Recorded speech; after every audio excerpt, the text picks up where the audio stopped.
ने बहुत सारी चीजों को सीखा और हमारे शरीर को जो हमने एक्टिव और पॉजिटिव किया, उसके लिए आपका बहुत बहुत धन्यवाद। तो इसी शरीर के बारे में हम ध्यान रखते हुए आगे की बात करेंगे, जो हमारे शरीर के लिए एक बहुत ही इम्पोर्टेंट रोल अदा करता है। जैसे कि आप लोग एक चित्र के माध्यम से देख रहे हैं और उसमें कुछ लिखा भी हुआ है कि कुछ नॉर्मल गलतियां बनाती हैं गैस का कारण। तो हम लोग आज इसी टॉपिक को लेकर के चलेंगे। जैसे कि आपके सामने हमारे पाचन तंत्र का ना पूरा स्ट्रक्चर दिख रहा है। हमारे हर इंसान के शरीर में ऐसा एक तंत्र होता है जिसे हम लोग ना पाचन तंत्र के नाम से जानते हैं। तो यही पाचन तंत्र है जिसके कुछ कारणों से हम लोग जो जो गलतियां करते हैं, तो इसमें ऐसी कुछ चीजें हो जाती हैं जिसकी वजह से हमें गैस की बहुत ज्यादा समस्या होती है। जो आज हमारे देश में कॉमन बीमारी की बात करें तो यह गैस ही है, जो शायद कुछ को छोड़कर हर किसी को यह प्रॉब्लम होगी। अगर व्यक्ति 20 या 25 साल से ऊपर का होगा तो उससे गैस का प्रॉब्लम अक्सर होगा ही होगा। आज कोई ये नहीं कह सकता कि मुझे एसिड नहीं बनता है या मुझे गैस की समस्या नहीं हो रही है ना। लेकिन ये कॉमन है। आप लोग मतलब समझ रहे होंगे कि हम तो इसके बारे में जानते हैं, लेकिन जानते तो हैं, लेकिन हम ऐसा क्या गलतियां करते हैं जिसकी वजह से हमें लगातार हमारे शरीर में एसिड का लेवल बढ़ते रहता है, हमें गैस जैसी समस्या बार बार होते रहती है। और गैस की समस्या होने की वजह से हमें कितनी सारी समस्याओं का सामना करना पड़ता है, आपने कभी महसूस किया होगा। अगर जैसे हमको गैस की जो समस्या हो जाती है कभी, तो हम कितना परेशान हो जाते हैं, है ना? सिर भारी होना, हमारा काम में मन न लग पाना, हमारे महत्वपूर्ण से महत्वपूर्ण कार्य भी हम अच्छे से नहीं कर पाते, या हम उसको उस समय पे नहीं कर पाते जिस समय में हमको कर लेने चाहिए। तो अगर हम सोचे कि गैस ही तो है करके ना, तो वैसा कुछ नहीं होगा। लेकिन अगर हम सोचें कि गैस हमारा कितना बड़ा प्रॉब्लम है, या अक्सर हमारे आयुर्वेद में कहा जाता है ना कि पेट अगर बीमार है तो पूरा शरीर बीमार हो सकता है, पेट गड़बड़ तो सब गड़बड़। तो यही समस्या जब होती है, हम कुछ जब गलतियां करते हैं, हालांकि इन समस्याओं से हमें जूझना तो हमेशा पड़ता ही है, लेकिन आप मान के चलिए कि तो गैस जो बनने की जो प्रक्रिया है वो अब नॉर्मल नहीं है, वो नेचुरल प्रक्रिया है। लेकिन हम अपनी गलतियों की वजह से उसको बढ़ाते हैं, जो एक बीमारी का कारण बनता है। इसके मुख्य रूप से दो कारण होते हैं। पहला कारण होता है आपका जो हवा या फिर गैस को निगलना। अब आप गैस को ऐसे तो नहीं निकलते हैं, है ना? तो आपके खाने पीने के तौर तरीके जो होते हैं, जैसे कि आप खाना कैसे खा रहे हैं, आप कैसे बैठ के खा रहे हैं, कैसे आप चबा के खा रहे हैं या नहीं खा रहे हैं, या आप मुंह खोल के खा रहे हैं, या पानी आप कैसे पिए हैं। ये सारी चीजों की वजह से ही आपके अंदर गैस जो है प्रवेश करती है आपके मुंह के माध्यम से। तो जब आप खाने अच्छे से नहीं खाते, मुंह खुला रहता है आपका, मान के चलिए, या आप पानी ऐसे ऊपर से, कई लोगों का आदत होता है ना कि बॉटल ऊपर से ऐसे लगा के पीते हैं।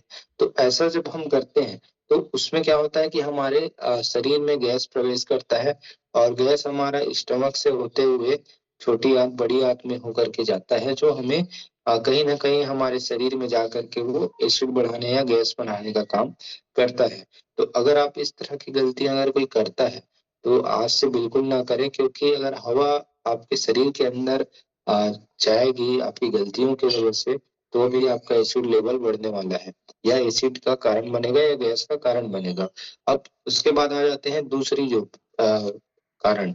ये दूसरा कारण सबसे बड़ा कारण होता है हमारे शरीर में गैस के लेवल बढ़ने का, है ना? तो इसको हमें समझना पड़ेगा। जैसे हम भोजन लेते हैं, तो हम अब भोजन नॉर्मल तौर पे लेते हैं, दाल चावल सब्जी, है ना, रोटी, ऐसा ही सब लोग खाने में लेते हैं, डेली का हमारा रूटीन होता है ना? तो उसमें होता क्या है कि हम जो भोजन लेते हैं उसमें हमने इस क्लब में कई बार बात किया है कि हमारे शरीर को कार्बोहाइड्रेट, प्रोटीन, फैट्स और फाइबर की आवश्यकता होती है।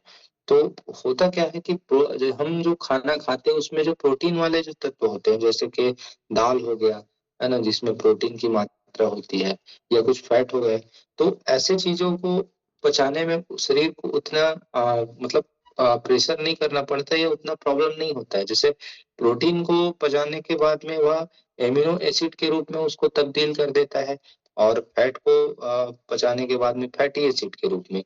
लेकिन कुछ ऐसे कार्बोहाइड्रेट होते हैं जिनको पचाने के लिए शरीर को बहुत मेहनत करना पड़ता है, जिसकी प्रक्रिया आपके मुंह से स्टार्ट होती है। तो आप खाने के अगर तरीके को अगर मुंह से ही गलती करना स्टार्ट कर देते हैं, जैसे कि आप खाना को ऐसे मुंह में लेके तुरंत आप चबाते नहीं हैं उसको ठीक से, या उसको आप अपने लार के साथ मिक्स नहीं करते हैं, तो भी आपको गैस की समस्या होगी। क्योंकि आप जो भोजन ले रहे हैं उसको अच्छे से अगर आप चबाएंगे तो उसमें जो हमारे लार में जो पाचक एंजाइम होती है वो मिल जाती है, जिसके वजह से वो आगे इसोफेगस के माध्यम आगे स्टमक में जाएगा। वो स्टमक में जा करके जैसे छोटी आंत में जाएगा, फिर बड़ी आंत में जाएगा।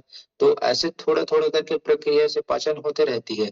कुछ स्टमक में हो जाता है, कुछ छोटी आंत में। लेकिन ऐसे कुछ चीजें होती है जिनका पाचन होना बहुत मुश्किल होता है, जो कार्बोहाइड्रेट जैसे फाइबर, कुछ चीजें, फाइबर तो खैर होता ही नहीं है बहुत, है ना, बट कार्बोहाइड्रेट कुछ ऐसी चीजें होती हैं जो मतलब पाचन पाचन के लिए बहुत ज्यादा, उसको पचाने के लिए बहुत ज्यादा मेहनत करना पड़ता है, या उसका फर्मेंटेशन करने में या किण्वन करने में बहुत ज्यादा परेशानियों का सामना करना पड़ता है ना। तो ऐसी चीजों के लिए क्या होता है कि हमारा जो गुड बैक्टीरिया होता है, तो वह क्या करता है, अगर हमारे शरीर में गुड बैक्टीरिया की मात्रा भी आ जाती है, अगर हमारे शरीर में गुड बैक्टीरिया की मात्रा अच्छी होगी, तो हमारे बड़ी आंत में जो पाचन की जो प्रक्रिया है वो भी अच्छे से होने वाली है। क्योंकि जो कार्बोहाइड्रेट आपके शरीर में जा रहा है, या जो फाइबर, जो कार्बोहाइड्रेट या कुछ स्टार्च जो पचते नहीं है वो जा रहे हैं, तो उसको किण्वन करने के लिए या फिर उसको फर्मेंटेशन करने के लिए आपके बड़ी आंत में गुड बैक्टीरिया का बहुत बड़ा रोल होता है।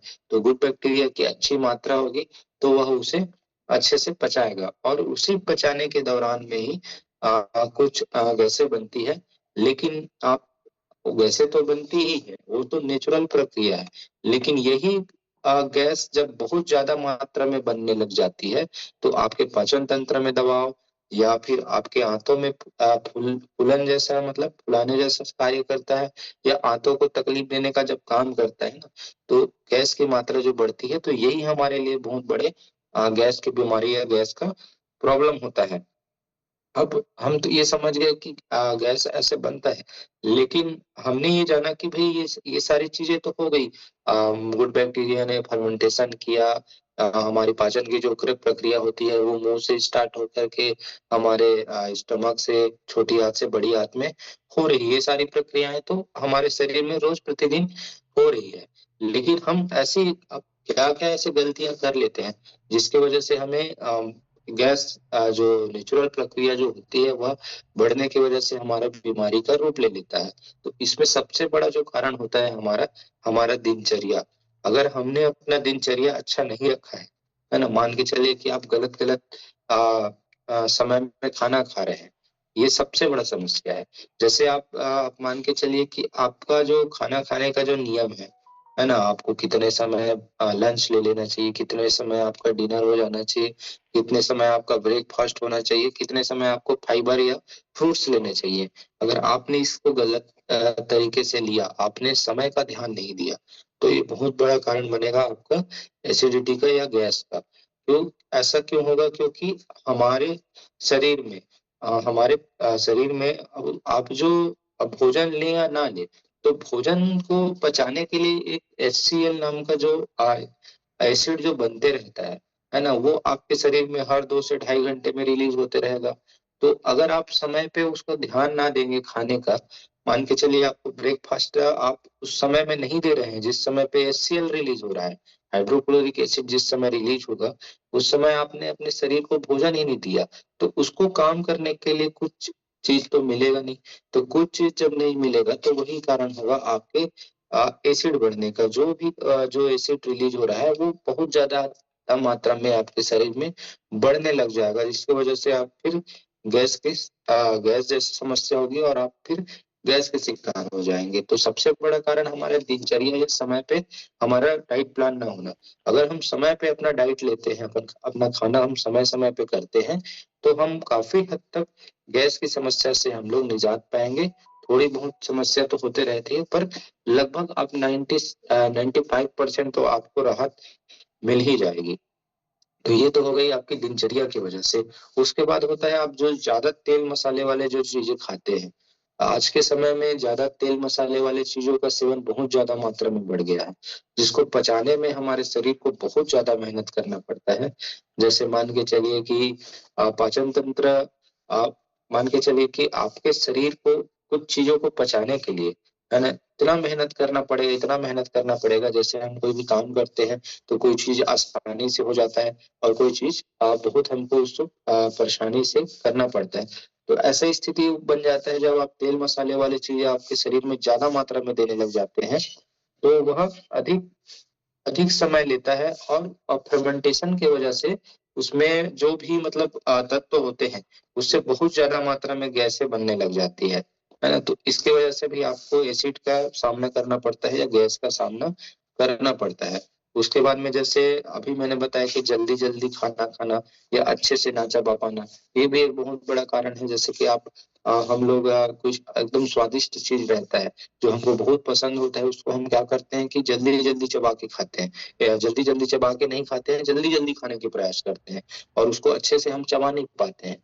तो यह भी एक कारण होता है कि जैसे कि हम अच्छे से उसको चबाते नहीं हैं या जल्दी जल्दी खाते हैं, तो वह हमारे जो लार ग्रंथि लार का जो काम होता है वो भी नहीं हो पाता। दूसरा चीज क्या होता है कि आप जब जल्दी जल्दी खाने का प्रयास करते हैं तो आपके शरीर में गैस भी प्रवेश करता है, बाहर की जो वायु है वो प्रवेश करती है, जिसकी वजह से आपकी बड़ी आंत में जा करके फिर वह प्रॉब्लम क्रिएट करता है, और आप गैस आपके शरीर में गैस का कारण बनता है, और आप फिर वही गैस वाली समस्या से जूझना आरंभ कर देते हैं।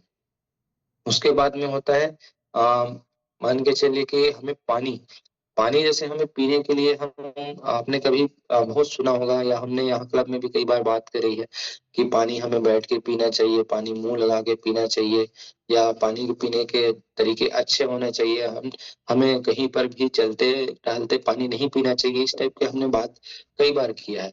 तो जैसे ही हम गलत तरीके से पानी पीते हैं, या मान के चलिए मुंह लगा के नहीं पीते, ऊपर से पी रहे हैं, तो उसमें भी वायु प्रवेश करती है और वो भी एसिड को बढ़ाने का काम करती है। उसके बाद अगर हम लोग योग और एक्सरसाइज को हल्के में लेते हैं, हम हमारे यहाँ इंडिया में अभी तो अवेयरनेस आ गई है, लेकिन आप हमारे आसपास में ही देख लीजिए कि एक्सरसाइज के लिए उतने लोग सोचते ही नहीं है ना। तो एक्सरसाइज को ध्यान ना रखना, भाई आप जो कुछ खा रहे हैं उसके लिए थोड़ा बहुत आपको कैलोरी बर्न करने के लिए एक्सरसाइज करना होगा। अगर कैलोरी बर्न होता है और आपके आंतों को अच्छा से राहत मिलता है, और वो एसिड के लेवल को मेंटेन करके भी रखेगा। यहाँ तक कि अगर आप एक्सरसाइज करेंगे तो आपके शरीर के हर एक अंगों को मतलब मान के चलिए फायदा मिलेगा। तो एक्सरसाइज अगर हम करते हैं तो भी हमारा पाचन तंत्र मजबूत होता है, और उसके बाद में हमारा जो एसिड का लेवल है या गैस बनने की जो प्रक्रिया है वो बहुत धीमी कम होती है। तो हम गैस की समस्या से नहीं जूझते हैं। उसके बाद ये तो हो गया हमारा कारण। इतने ही कारणों से हमारी जो गलतियां हैं उसकी वजह से ही गैस की जो समस्या है वो हमें होती है। आप शॉर्ट में मैं इसका निदान बता देता हूँ। तो निदान यही होगा कि धीरे धीरे आपको खाना है, अच्छे से चबा करके खाना है। दूसरा, आपकी प्रकृति के अनुसार भोजन करना है। कई लोगों की प्रकृति होती है ना कि कुछ चीजों को खाने के बाद में उसको बहुत ज्यादा गैस बनती है, तो वात पित्त का कफ वाली जो प्रवृत्ति होती है, तो उसको हमें पहचानना चाहिए और उसके अनुसार भोजन लेना चाहिए।